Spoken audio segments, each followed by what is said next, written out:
Hello everyone, welcome to Creative Kloud. My name is Amanda. Creative Kloud is a show that delves into the lives of the creatives, ranging from photographers, makeup artists, producers, directors. Basically, it's having people behind the scene and in front of the scene. This show aims to inspire others who want to get into those certain fields, but are a bit confused or have a misconception about what a particular sector is all about.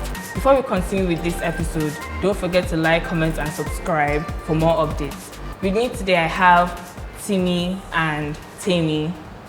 Timmy, please introduce yourself. Hello guys, so my name is Timmy Ayola Olukotun, popularly known as Otims. I'm an artist, musical artist, and yeah, I do other stuff, but I mean, y'all know me as a musical artist. So hello. Okay, before we ask Timmy some certain questions, let's just hear from Timmy. Please introduce yourself. Okay, hi guys. My name is Tim Toko Pinero, and I'm mainly a developer. I'm mainly a web developer, full stack developer actually. But growing up, what I mostly did to express myself was actually writing, creative writing. So be it in form of poetry or story or once in a while scripts, just if I was feeling, the vibe. But I also in my spare time work with cinematographers, work in the film industry as well as photography as well. I wouldn't call myself a jack of all trades because I don't necessarily know everything about everything, but I would like to consider myself as extremely involved in the creative industry in all aspects. So nice to meet you guys. How did you start? Have you been singing from childhood, or were you one of the people that grew up in choir from church or something? Okay, so you can hear my voice. I have this very, deep voice. So music didn't start for me from childhood. I used to be shy of talking, when I was young because everybody would be like, who's that guy?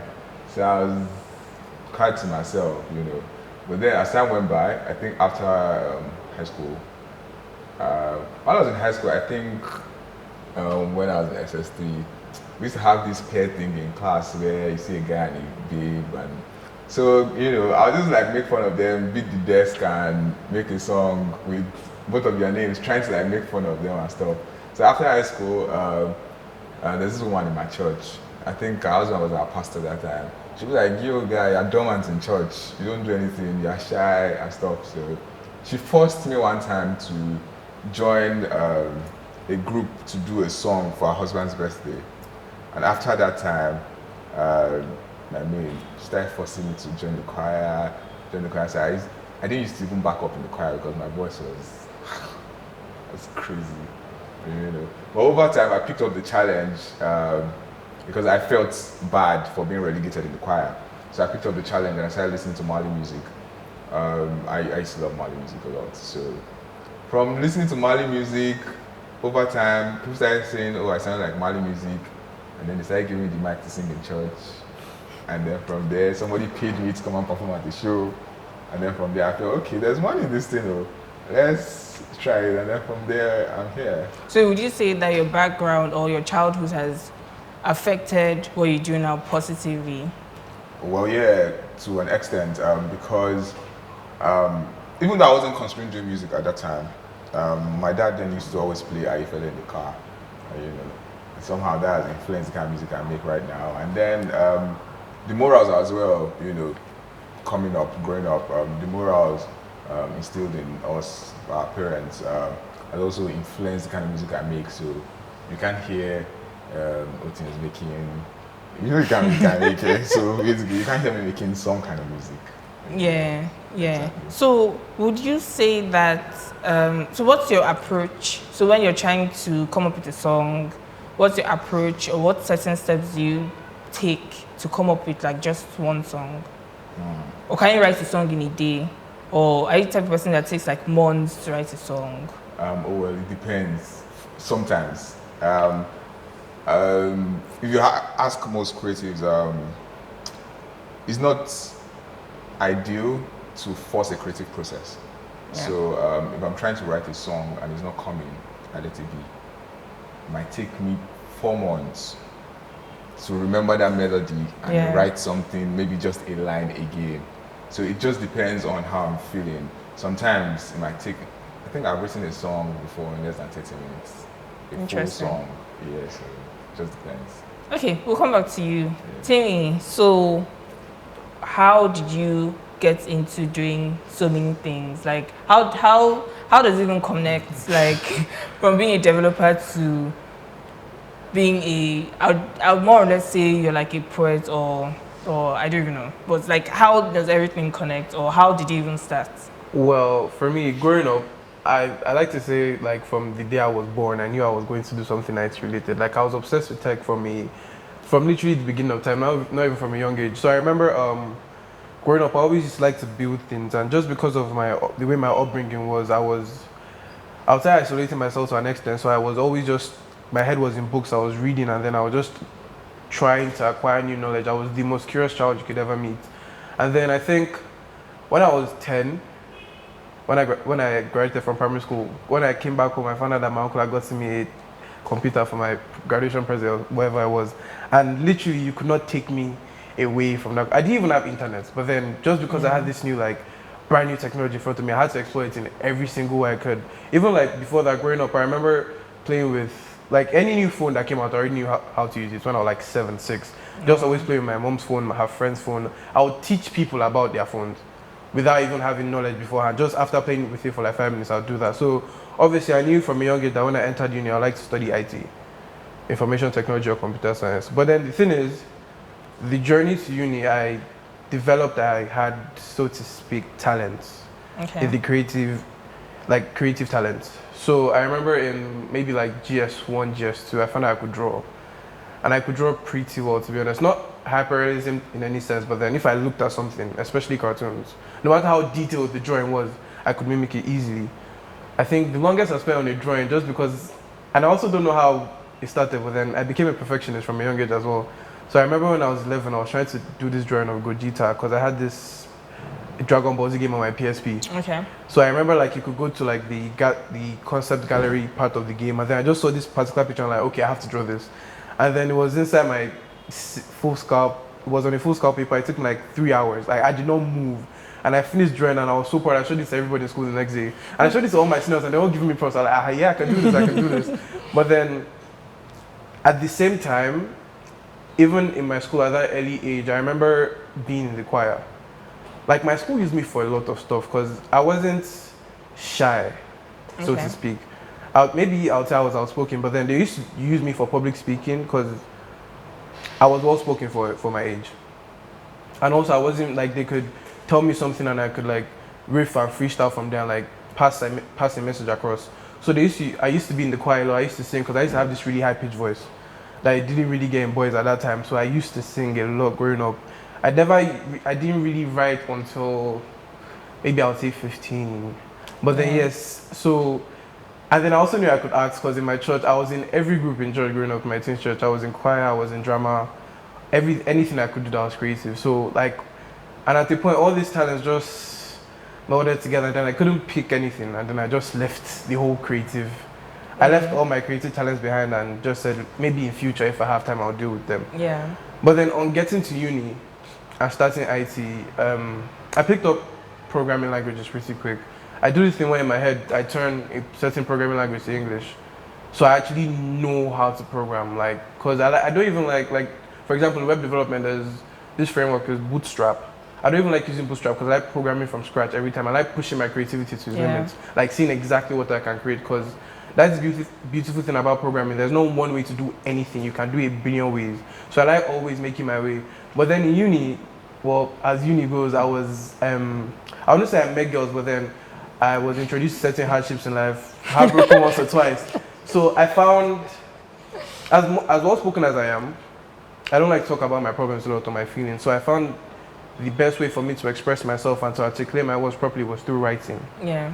So be it in form of poetry, in form of song, in form of story, like I'll just always get out my phone and write something somewhere. And I think it was maybe when I was in my second year or maybe my 5th semester, I discovered I could rap, like freestyle easily. Like it just came easy to me. I never really, what's the word? cultivated this talent. I think there was one time I was supposed to make one song. I wrote a song actually that I was supposed to record, but then I was leaving school at that point, and then I couldn't continue recording with the producer stroke artist at that time. So I just left music as well in the back. But then what really stuck with me, because I can take it anywhere. I can just bring out my phone and write. Yeah. Like if I'm feeling this way at this particular point in time, and also it helps as a form of release. Because you know how, for example, in therapy, they would advise that talking about your problem helps. Yeah. Like for me, this is in a sense talking about my problem, except I'm not necessarily saying it to the world, but I'm just me putting it down, like putting my feelings on paper or in my notes is a way to help me release and deal with whatever is ailing me at that point. So that is how I ended up being the amalgamation. Okay, so is this like a jack of all trades type of situation? I wouldn't say, well, in a sense, but then the thing is, I'm going to specialize. I'm still going to look into specialize in certain things that can bring money. Like certain things I would do for the art, for the passion, like writing. I don't think I could ever write for money or for a check, just because like it's very personal to me. Like I remember, I wrote a piece one day and I sent it to my friend Clarence Makebong. He writes for Radio Magazine. Okay. And then I sent it to him and then like, bro, do you write stories? I'm like, nah. And then he was like, and for me this was really high, like praise. Because I've seen his pieces and I know he can write well. So coming from him, I'm like, okay, maybe I can't really turn this in for a profit. But then I'm fine just with web development for now. But then going into the future, especially in my current line of work, in cinematography and the film industry, yes, definitely. I feel like I could specialize on maybe 2 or 3 things at a time. But notwithstanding, I still have all these talents in the back that I can hone later or like talk about. So more or less, you write about personal stuff, or do you do so? Stuff. It's always like true life instead of fiction. I mean, I have done fiction most like of the time. Once or twice. Okay. Just like to really exercise my creativity, just see what I have to come up with. But then a lot of times when I write, because I took like a year break from writing, not because of anything, but because, like you said, you shouldn't force a creative process. Yeah. So I always feel what I'm writing. I can't just pull out my phone now and say I want to write this really deep existential piece when I'm not going through an existential moment. Yeah. So for a minute there, I was in a positive, calm headspace where I didn't have anything to write about. Not in the sense that I can't even write about something positive. Yeah. I do once or twice. But the thing is that in that moment, you are really just trying to be there and experience everything. You don't want to take time out to write. Yeah. Yeah. Do you understand what I'm saying? Yeah. So in terms of things you do professionally, what has been your biggest mistake? Oof. Man, okay, I think it was in uni. Actually, I don't even want to start the list again, but I'm also into creative design. Okay. Because I can also design. So in uni, my second year, I got into this thing with a bunch of friends where we started this clothing line. It was called Gypsons.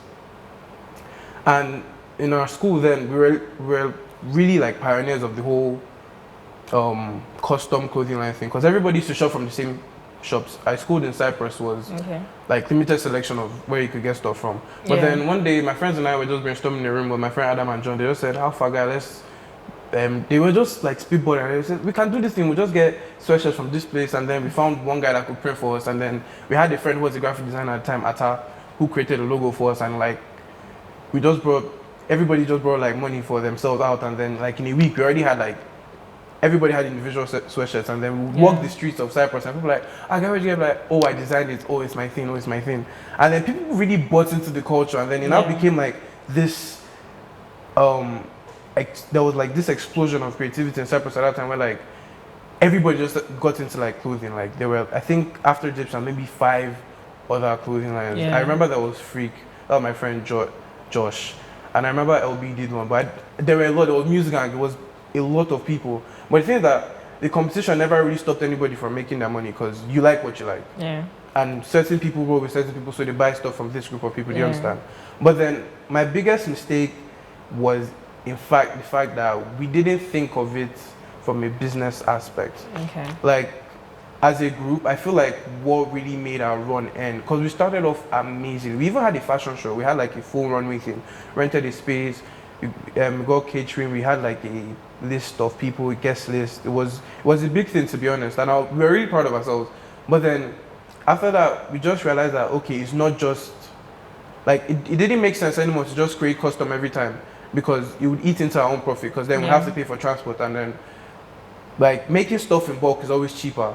Because the guy who prints would have given us a discount, but then sometimes we now do, okay, no, this guy asked for one. Let's just take his money and go. And then we wouldn't include stuff like transport money, so that would be from our pocket. So the biggest thing at that point was to think, if you are going to be a creative and you want to like turn it in for a profit, I feel like you should always remember that your talent is also a business. Not everybody has a business. Not everybody can manage their talents in a business way. So you might have to bring in someone else. What killed us was really mismanagement of funds. Because then when our losses became greater than our profits, there was no way for us to continue. Because even if we got new money for orders, how would we get to the place for the guys to print it? How would we buy the sweatshirts? And then at that time, I started really getting into the business side of things. I was like thinking, okay, maybe we could go to the store, talk to the manager, maybe he could provide us with like bulk, like a certain amount of this color of sweatshirts, and we'll buy it at like a wholesale price.